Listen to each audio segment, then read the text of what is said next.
Hello बच्चों, कैसे हैं आप सभी लोग। आई विश काफ़ी अच्छे होंगे। तो जैसा कि आज हम लोग यहाँ पर एनएलएम की कुछ मिसलिनियस कॉन्सेप्ट्स के बारे में डिस्कस करने वाले हैं। तो बेसिक कॉन्सेप्ट्स हमको थोड़ा थोड़ा आइडिया है। ये लेक्चर हालांकि नीट वाले बच्चों के लिए जो कि अभी है ना नीट का एग्ज़ाम देने वाले हैं उन बच्चों के लिए है। और एक छोटे छोटे कॉन्सेप्ट हम लोग यहाँ पर लेकर आ रहे हैं जिनको हम रैपिड कॉन्सेप्ट हम लोग बोल रहे हैं यहाँ पर, कि जिसमें आपको छोटे छोटे कॉन्सेप्ट्स को आपको समझाया जाएगा। उसमें बेसिक जो क्वेश्चंस हैं उनके बारे में डिस्कस किया जाएगा। इस तरीके से आपके जो ऐसी चीज़ें जो कई बार क्लास में छूट जाती हैं या फिर हम ऐसा बोल सकते हैं कि कई बार हम लोगों ने पे ध्यान नहीं दिया हो, तो इन दैट केस आप उनको थोड़ा सा आप ब्रशअप कर सकते हैं। और इसी रेंज में हम लोग आज लेकर आए हैं यहाँ पर मिसलिनियस कॉन्सेप्ट्स इन एनएलएम।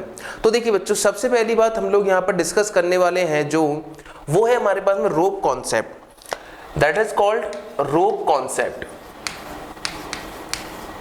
देखिए रोप कॉन्सेप्ट क्या होता है कि ना बहुत सिंपल सी चीज है कि जैसे अगर मान लो मैंने बोला यहाँ पर कि एक छोटा सा पुली ब्लॉक सिस्टम लिया मैंने, ये वाला, इस जगह m1 मास है, अब यहां पर क्या है m2 मास। ओके, तो हम लोग क्या बोलते हैं कि यहां पर जो रस्सी होती है वो क्या होती है, इसमें कोई वेट नहीं होता, ठीक है ना, मतलब लाइट स्ट्रिंग है ये, ठीक है ना। दूसरी यहां पर क्या होता है, इसमें फ्रिक्शन वगैरह कुछ भी नहीं होता, ठीक है।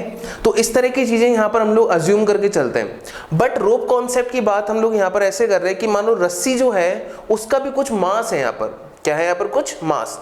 अगर यहाँ पर उस रस्सी का मास है तो जैसे अगर मान लीजिए हमने बोला यहाँ पर एक रस्सी ले लेते हैं, इस जगह पर ये है हमारे पास में एक रस्सी, इस रस्सी की लेंथ जो है L और इसका मास कितना है M, इस तरह से, ठीक है। अब मान लो इसके इस साइड में यहां पर कोई फोर्स लग रहा है F1 और इस साइड में कोई फोर्स लग रहा है F2। अब जो बेसिक क्वेश्चन बनता है इसमें उसी क्वेश्चन की हम बात कर रहे हैं यहाँ पर। तो आपको बोलेगा कि भाई बताओ कि यहां पर अगर मान लो इस F1 के एंड से x दूरी पर कोई पॉइंट लेते हैं हम लोग, यहां पर ये वाला पॉइंट है, इस जगह पर हमने बोल दिया पॉइंट P, ठीक है ना। तो आपको बोलेगा कि find the tension, find tension eight point P, point P, ठीक है। सिंपल सा क्वेश्चन है ये, है ना। अब देखो इस टाइप के क्वेश्चन हमें क्या करना होता है उसकी बात सुने ध्यान से। बेसिकली क्या है, अब इसका पूरा मास जो है, इस रस्सी का जो पूरा द्रव्यमान है वो इसकी लंबाई पर पूरी तरह फैला हुआ है, लंबाई पर फैला हुआ है। इसका मतलब जैसे जैसे लेंथ बढ़ेगी वैसे वैसे यहां पर मास की वैल्यू बढ़ती जाएगी। इसका मतलब यहां पर जो टोटल हम कह सकते हैं कि इस जगह पर मास जो है वो L लेंथ है, तो उसका मास कितना है, कैपिटल M मान लिया, ठीक है ना। अब अगर मान लो मैं इस छोटे से इस पार्ट का अगर FBD बनाना चाहूंगा तो मुझे इसका मास चाहिएगा, ठीक है ना। तो मान लिया इस छोटे से पार्ट का, इस पार्ट का हमने मास मान लिया स्मॉल m बोल दिया हमने, क्या बोल दिया इसको, स्मॉल m। तो अब इसकी लेंथ कितनी है, x है। अगर x लेंथ है तो यहां पर मास कितना हो गया, स्मॉल m, और उसको मैं लिख सकता हूं capital M upon L into x। आप इसको ऐसे भी निकाल सकते हैं, जो लीनियर मास डेंसिटी होती है या रेखीय द्रव्यमान घनत्व होता है उसको हम लिखते हैं क्या, कि लैम्डा इक्वल टू, ये हम यहां पर लिख दे रहे हैं इसको, लीनियर मास डेंसिटी,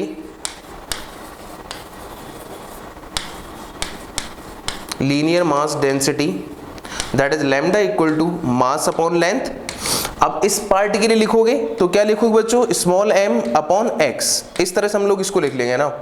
तो ये हमारा एक कॉन्सेप्चुअल पार्ट हो गया इस जगह पर, कि हमें यहाँ पर क्या करना होता है, सबसे पहले जो भी हमारे पास में रस्सी है उस रस्सी को छोटा सा पार्ट हम लोग यहाँ पर ले लेंगे और उस पार्ट के हिसाब से हम लोग देखेंगे कि भाई किस तरह से हम लोगों को यहाँ पर क्या करना है, इन चीजों को कन्वर्ट करना है। तो हमने मान लो यहाँ पर इस चीज को कर लिया, x मास जो है इस डिस्टेंस, उस पर हमने क्या निकाल लिया, मास निकाल लिया, इसका स्मॉल m निकाल लिया। अब भाई इस स्मॉल m की बात करते हैं हम लोग, इसको हम लोग ने मान लो यहाँ पर ये छोटा सा पार्ट है हमारे पास में स्मॉल m, है ना, ये स्मॉल m। अब देखो भाई इस पर इस साइड में कितना फोर्स लग रहा है, F1 फोर्स लग रहा है। क्या फोर्स लग रहा है भाई, F1। अब इस पॉइंट पर जो टेंशन लग रहा होगा वो इस साइड लग रहा होगा, मान लो हमने बोल दिया कितना लग रहा है, T लग रहा है। कितना लग रहा है बच्चों यहाँ पर, T। तो बेसिकली मुझे यहाँ पर T निकालना है। अब किंतु यहां पर क्या है कि दोनों साइड में फोर्स लग रहे हैं F1 और F2। इसका मतलब F1 F2 की कंडीशन में यहां पर क्या होगा, इस बॉडी पर कुछ ना कुछ एक्सेलरेशन लग रहा होगा। चलो एक्सेलरेशन की बात करते हैं यहां पर। तो एक्सेलरेशन जो होगा, एक्सेलरेशन वो हम लिख सकते हैं summation F upon mass, that is a मान लिया। अब समेशन F देखो कितना है, इस साइड में कितना फोर्स लग रहा है F1 और इस साइड में कितना लग रहा है F2। आप कुछ भी मान सकते हो, कोई समस्या वाली बात नहीं इस जगह कि F2 ज्यादा कर लो चाहे F1 ज्यादा कर लो। मैंने F1 ज्यादा कर लिया, ठीक है ना। तो यहां पर क्या हो जाएगा, F1 minus F2 upon mass कितना है यहाँ पर m। बेसिक सिंपल क्वेश्चन है यहाँ पर, है ना ये चीज, ठीक है। तो एक्सेलरेशन निकल गया। अब मुझे पता है कि यहां पर इस जो बॉडी है, इस बॉडी का एक्सेलरेशन इस साइड में है और वो एक्सेलरेशन कितना है यहाँ पर, a एक्सेलरेशन है। तो इस a एक्सेलरेशन की कंडीशन को लेकर हम इसकी इक्वेशन लिख देते हैं। इक्वेशन लिखी मैंने F1 माइनस टी। अब चूंकि इस साइड एक्सेलरेट हो रहा है ना, तो फोर्स कौन सा ज्यादा हुआ यहाँ पर, F1 ज्यादा हुआ ना। तो F1 minus T equal to क्या लिख दूं यहाँ पर, m इंटू ए। ये सिंपल, ठीक है। तो मेरे को t चाहिए तो t निकाल लो। t का वैल्यू कितना हो जाएगा बच्चों, F1 माइनस m इंटू ए। सिंपल गणित। अब m का वैल्यू कितना है आपके पास में, देखो m का वैल्यू कितना है, m upon l into x रख दो भाई यहाँ पर। F1 minus capital M upon l into x, ये तो हो गया स्मॉल m।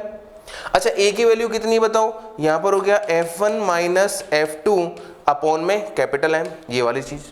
तो इसको पूरे को सॉल्व करके हम क्या कर सकते हैं, यहाँ पर जो एक्सेलरेशन है या टेंशन है या फिर जो भी आपको चीज यहाँ पर फाइंड आउट करनी है वो हम निकाल सकते हैं। समझ आ रही बात ये वाली, ठीक है ना। बिल्कुल सिंपल गणित है भाई, है ना, समझना ध्यान से, ठीक है। चलो पहला क्वेश्चन हुआ इसमें इस तरह का। अब दूसरे क्वेश्चन की बात करते हैं अपन, है ना। दूसरा क्वेश्चन इसमें किस टाइप का बन सकता है उसकी बात की जाए। देखो यहाँ पर पुली ब्लॉक सिस्टम के अंदर ये चीज आती है ना। जैसे मान लो कि हमने बोल दिया यहाँ पर ये एक पुली, इस पुली पर हम लोगों ने बोल दिया यहाँ पर ये है 5 kg का मास और इस साइड में मान लो हमने बोल दिया यहाँ पर 3 kg का मास। मैं दोनों कॉन्सेप्ट को समझा रहा हूँ, क्वेश्चन समझने ध्यान से। पहले केस में ये जो रस्सी है वो बोल दी मैंने मासलेस रस्सी है। ये मासलेस मतलब बिल्कुल सिंपल, इसका कोई मास नहीं है। अच्छा इस कंडीशन में अगर मान लो आपको क्या निकालना है, पर एक्सेलरेशन निकालना है। चलो भाई नीचे की साइड में क्या लग रहा है, पर 5g लग रहा होगा, इधर क्या लग रहा होगा भाई, यहाँ पर 3g लग रहा होगा। सिंपल कहानी है। अच्छा रस्सी एक है तो यहाँ पर टेंशन भी क्या होगा, t होगा, एक ही होगा। इधर भी टेंशन क्या होगा, t होगा। सिंपल कहानी भाई, ठीक है ना। अच्छा मान लो ये ज्यादा है तो इस साइड नीचे की साइड में आ रहा होगा a एक्सेलरेशन से, तो इस साइड ये वाला किधर जा रहा होगा, a एक्सेलरेशन से ऊपर की साइड जा रहा होगा। बहुत सिंपल बात है भाई। अच्छा इस कंडीशन में आप इसकी इक्वेशन लिख सकते हो ना इस वाली की, तो 5g माइनस टी, तो मैंने लिख दिया 5g minus T equal to 5a, पहली कंडीशन। दूसरी इसकी कंडीशन लिखो, t ऊपर ज्यादा होगा तभी तो ऊपर जा रहा होगा ना यार ये, और नीचे क्या है यहाँ पर 3g, तो t ज्यादा है तो t minus 3g equal to कितना हो जाएगा 3a। अब दोनों को सॉल्व करें, आप एक्सेलरेशन निकाल सकते हो, टेंशन निकाल सकते हो। चलो अब बात करते हैं हम लोग डायरेक्टली इसको सॉल्व करने की। इस कंडीशन में अगर मान लो आपको निकालना हो क्या एक्सेलरेशन, तो एक्सेलरेशन अपन डायरेक्टली भी निकाल सकते हैं। कैसे, अच्छा इस साइड में कितना फोर्स लग रहा है 5g, इस साइड में कितना लग रहा है 3g, तो अनबैलेंस कितना हो गया 5g minus 3g, that is 2g। तो एक्सेलरेशन डायरेक्टली लिख सकता हूं मैं, that is 2g upon total mass कितना हो गया इसका 8। समझ आ रहा है। तो सॉल्व करो जरा, कितना मिलेगा मेरे को, g/4। सिंपल आंसर आ गया g/4। अब एक तो ये हुआ क्वेश्चन हमारे पास में, है ना। क्वेश्चन अगर ये वाला है तब तो कोई दिक्कत नहीं है, बट अगर मान लो थोड़ा सा हम लोग इसको थोड़ा सा चेंज कर रहे हैं क्वेश्चन, देखो समझे। अगर मान लीजिए यहां पर ये इस तरह से, यहां पर मान लिया इस जगह 5 kg, ठीक है, समझना ध्यान से, और इस साइड में भी कितना है यहां पर 3 kg, ये लो, ठीक है। बिल्कुल बात समझ में आनी चाहिए। ये जो रस्सी है, ये रस्सी मान ली हम लोगों ने कितने मीटर की है, 1 मीटर रस्सी है। इसकी लेंथ आपको दे रखी है, लेंथ कितनी दे रखी है आपको 1 मीटर, और इसका मास बोल रखा है आपको, जो मास है वो आपको बोल रखा है, मान लो हमने बोल दिया 5 kg। कितना हो गया 5 kg। इनिशियली ये रस्सी बिल्कुल लेवल में, मतलब आधी रस्सी इधर है और आधी रस्सी इधर है, इस पार्ट की हम लोग कोई कैलकुलेशन नहीं कर रहे हैं। समझ आ रही बात, इस पार्ट की कोई कैलकुलेशन हम लोग नहीं कर रहे हैं। अब क्या होता है, आपको बोलता है कि अगर मान लो मैं इस कंडीशन में इस पार्ट को छोड़ता हूं, ठीक है ना, समझ आ रहा है? इस पार्ट को छोड़ता हूं तो अगर ये ब्लॉक इफ 5 किलोग्राम ब्लॉक, ठीक है ना, 20 सेंटीमीटर नीचे आता है, 20 सेंटीमीटर नीचे आता है, तो उस इंस्टेंट पर एट दैट इंस्टेंट एक्सेलरेशन बताओ क्या होगा यहां पर? एक्सेलरेशन। अब देखो एक्सेलरेशन यहां पर वेरिएबल होगा, पहली बात तो क्यों होगा? क्योंकि रस्सी का भी कुछ ना कुछ मास है। जैसे से मान लो अगर रस्सी इधर आती जाएगी वैसे वैसे इधर एक्सेलरेशन भी क्या होता जाएगा? बढ़ता जाएगा उस टाइम पर। समझ आने वाली बात है भाई, देखो है ना, ठीक है, बिल्कुल सिंपल कहानी। जिस इंस्टेंट पर ये रस्सी छूट रही होगी ना, जब हम इस सिस्टम को छोड़ेंगे तो एट दैट इंस्टेंट क्या होगा भाई? अगर 5 kg पूरा मास 2.5 किलोग्राम इधर होगा, 2.5 किलोग्राम इधर होगा, मतलब 2.5 kg 2.5 kg ऐसे होगा। इसका मतलब इस साइड में टोटल मास कितना हो गया? 7.5, और इस साइड में 3 kg है ना, तो इस साइड कितना? 5.5 हो जाएगा। समझ आ रही है बात है ना? तो इसका मतलब यहां पर अगर मैं बोलूं कि इसका इनिशियल एक्सेलरेशन कितना हो गया, इसका इनिशियल एक्सेलरेशन कितना हो गया, तो मैं बोल सकता हूं इन इनिशियल कंडीशन, या इनिशियल कंडीशन बोल दो आप सीधा सीधा, इनिशियल स्टेट में हम बोलेंगे कि यहां इस तरह से ये 5 kg, ये कितना? 3 kg है, ठीक है ना, कितना भाई यहां पर ये 3 kg है। ओके, इसको वापस बना देते हैं अपन, ये हो गया हमारे पास में 3 kg। अब देखो इधर इस पार्ट का वेट कितना है मेरे पास में? 2.5 kg, और इस वाले पार्ट का भी कितना है? 2.5 kg, ठीक है ना। मतलब इस साइड में अनबैलेंसिंग कंडीशन जो हो गई, कितनी हो गई? वही होगी होने को तो 7.5, इधर कितना हो? 5.5, तो एक्सेलरेशन कितना हो जाएगा? 7.5 minus 5.5 g upon total mass कितना है भाई? अब इस बार सिस्टम का टोटल मास कितना होगा? 5, 3, 8 प्लस 5 दैट इज 13। तो मतलब ये हो गया इसका एक्सेलरेशन इनिशियल कंडीशन में। अब उसने बोला है कि जब 20 सेंटीमीटर नीचे आ जाएगा, मतलब 20 सेंटीमीटर नीचे आने का मतलब क्या हुआ कि इस कंडीशन में जब यहां पर ये 20 सेंटीमीटर नीचे आएगा, तो 20 सेंटीमीटर नीचे आने की कंडीशन क्या होगी कि जब यहां पर ये वाली इस साइड रस्सी कुछ ज्यादा हो जाएगी, इस साइड रस्सी कम हो जाएगी। अच्छा, इधर 5 kg होगा, इधर हमारे पास में 3 kg होगा, लेकिन यहां पर ये जो लेंथ होगी वो 30 सेंटीमीटर होगी, और ये वाली लेंथ जो होगी वो कितना है? 70 सेंटीमीटर हो जाएगी। समझ आ रही है बात? ये वाली सिंपल से कॉन्सेप्ट है, अच्छे से समझना इस चीज को, है ना, ठीक है। तो इधर अगर 30 सेंटीमीटर, इधर 70 सेंटीमीटर ना। अच्छा, टोटल मास कितना है इसका? 5 kg। कितना भाई यहाँ पर? 5 kg।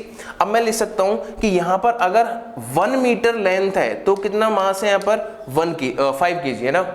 और जब इस साइड में कितना है? 70 सेंटीमीटर है, तो यहां पर कितना हो गया? वो मास निकालना है, तो m इक्वल टू कितना होगा? 5/100 इंटू 70, ऐसा कर लो आप, है ना, सिंपल बात। तो सॉल्व करने पर कितना मिल जाएगा? 3.5 kg।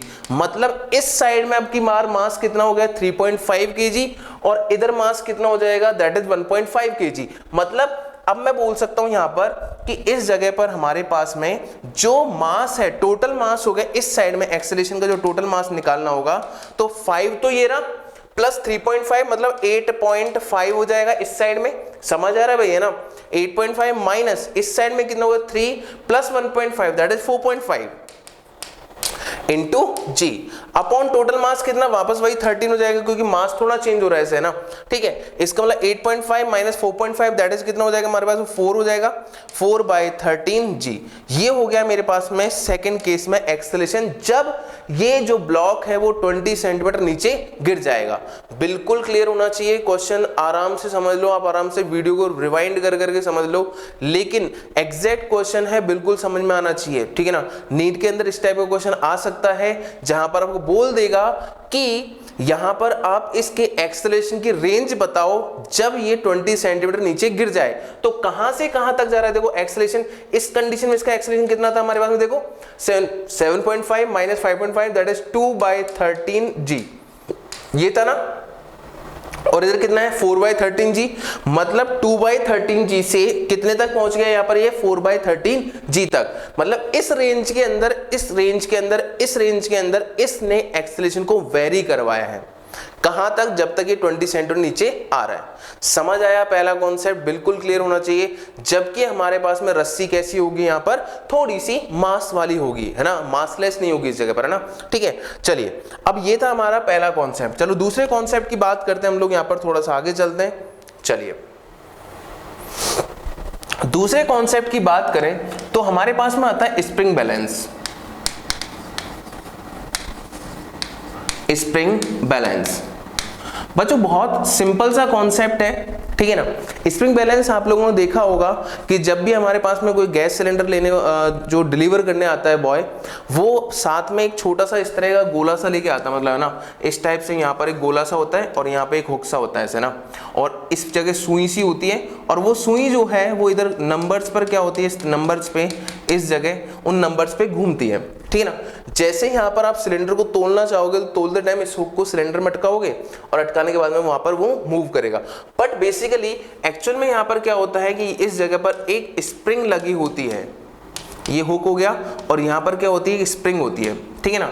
अब जैसे ही आप इसको हुक को यहाँ पर कनेक्ट करोगे किसी बॉडी से तो स्प्रिंग थोड़ा सा स्ट्रेच होगी। अब स्ट्रेच होगी मतलब यहाँ पर जितना उसमें टेंशन क्रिएट हुआ, या फिर हम बोल सकते हैं जितना रिस्टोरिंग फोर्स क्रिएट हुआ, वही हमारे पास में यहाँ पर क्या देगा, रीडिंग देगा कुछ इस टाइप से। तो इस टाइप के क्वेश्चंस को सॉल्व करने के लिए हम पूरे इस पोर्शन को एक टेंशन की फॉर्मेट में हम लेकर आए थे। मान लो यहाँ पर एक रस्सी होती है और यहाँ पर जो भी मास हमने लटकाया होता, मान लो यहाँ पर हम लोगों ने मास लटका दिया m, तो इन दैट केस जो मास लटकाया हुआ है तो नीचे की साइड में क्या लग रहा है, पर mg लग रहा होगा, और यहाँ पर क्या प्रोवाइड हो रहा होगा, टेंशन, यहाँ पर भी क्या प्रोवाइड हो रहा होगा, टेंशन। तो इस तरीके से हम लोगों ने क्या किया, इस कॉन्सेप्ट को टेंशन की फॉर्मेट में हम लेकर आ गए हैं, और इन दैट केस हम लोगों ने बोलते हैं यहाँ पर t, यहाँ पर ये पूरी चीज क्लियर हो गई है। अब देखो जो टेंशन है वही किसको बैलेंस कर रहा है, पर mg को, मतलब t बराबर कितना हो गया मेरे पास में, mg हो गया इस केस में, ठीक है ना। अब रीडिंग की बात करें आप लोग, किसकी बात करें यहाँ पर, रीडिंग की, तो इस जगह दो टाइप के क्वेश्चनों में आंसर देता है ना, मतलब आंसर जो होते हैं वो दो टाइप से देता है। एक तो न्यूटन में देता है कई बार, अगर वो न्यूटन में दे रहा है तो आपको डायरेक्टली ये वाली चीज रखनी है, टेंशन, ठीक है ना। बट कई बार होता है पाठ्यांक की बात करता है, रीडिंग की बात करता है, तो इन दैट केस यहाँ पर वो पूछता है कितना मास, कितना मास। आप सिलेंडर पे देखोगे तो सिलेंडर पर भी आपका क्या होता है, उस जगह पर लिखा होता है इट्स मास, इट्स का जो द्रव्यमान है या इसका भार जो बोलता है वो एक तरह से वहां बोलता है 14.5 किलोग्राम, लाइक दिस, है ना, ठीक है। तो इन दैट केस जो हमें मास निकालना है तो मास का वैल्यू जो हो जाएगा that will be T by G। इसका मतलब यहां पर ये जो है ये होती है हमारे पास में reading of spring balance, reading of spring balance. समझ आ रही बात ये वाली है ना। तो this is the reading of spring balance. तो स्प्रिंग बैलेंस की रीडिंग फाइंड आउट करने के लिए आपको क्या निकालना है, सबसे टेंशन निकालना है। टेंशन निकालने के बाद में अगर जी से डिवाइड कर दोगे तो ये हमारे पास में क्या हो जाएगा, मास निकलेगा, और वो मास हमें क्या प्रोवाइड करेगा, that will be the reading of spring balance. Okay, तो चलिए इस टाइम पे हम लोग क्वेश्चन की बात करते हैं यहाँ पर थोड़ा सा। ओहो मजा ही आ गया कुछ यहाँ पर। तो चलिए कॉन्सेप्ट अपने को समझ में आ गया है, तो बहुत सिंपल सा क्वेश्चन लेता हूं यहाँ पर, एक छोटा सा क्वेश्चन।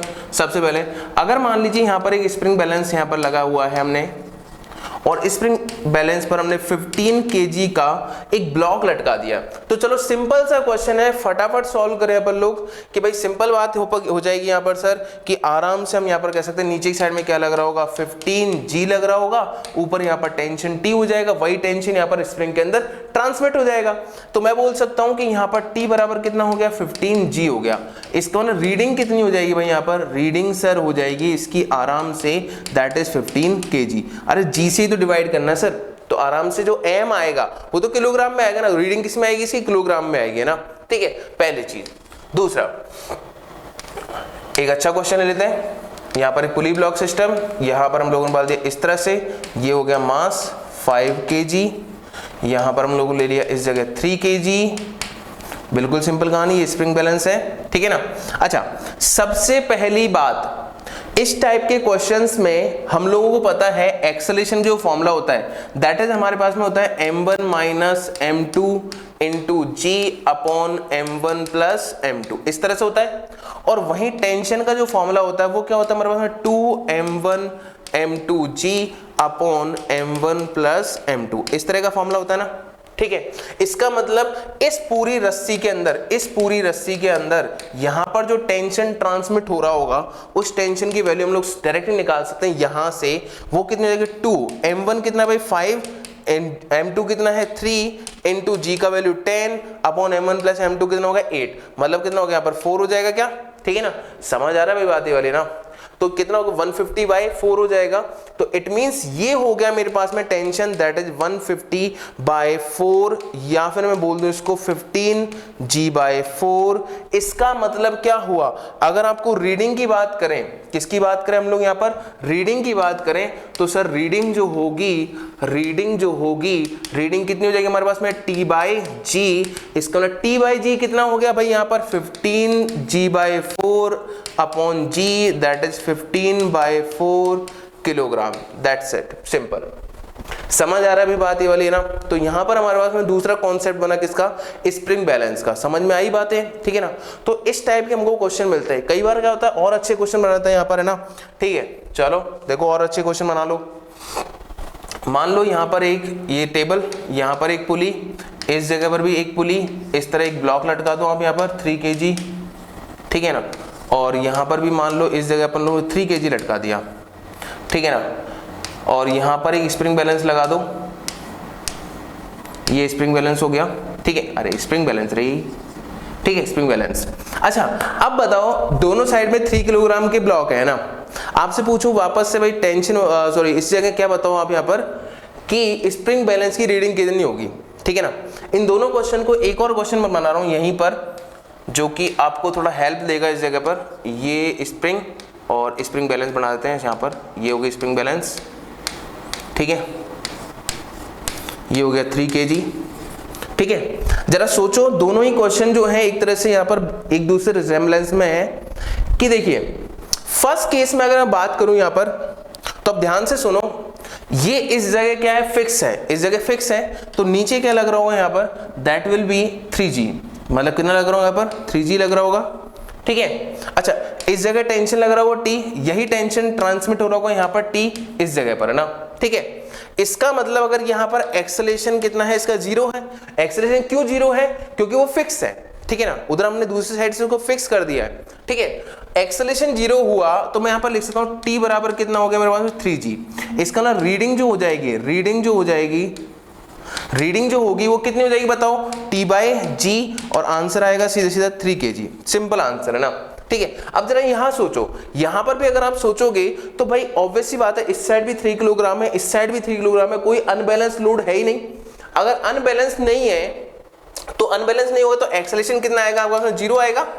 अगर एक्सेलरेशन 0 आया तो वापस से सोचो यहां पर टेंशन T, यहां पर भी टेंशन T, यहां पर भी टेंशन T, यहां पर भी टेंशन कितना हो जाएगा T हो जाएगा। और इस जगह पर अगर मैं निकालूं यहां पर 3G तो यहां पर T की वैल्यू कितनी आएगी वापस से 3G आ जाएगी। तो वापस से जो रीडिंग जो होगी वो कितनी आएगी 3 किलोग्राम। कितनी आएगी बच्चों रीडिंग 3 किलोग्राम। समझ में आया, ठीक है ना। तो बहुत सिंपल सी कहानी हम लोगों ने यहाँ पर लिखी स्प्रिंग बैलेंस की, और एक वो हमारे पास रूप कॉन्सेप्ट, ठीक है। तो आज के इस छोटे से लेक्चर में आपको 2 कॉन्सेप्ट हमने समझाए हैं। नेक्स्ट लेक्चर में कुछ और अच्छे कॉन्सेप्ट के साथ मिलेंगे। चलिए तब तक के लिए टेक केयर, मिलते हैं।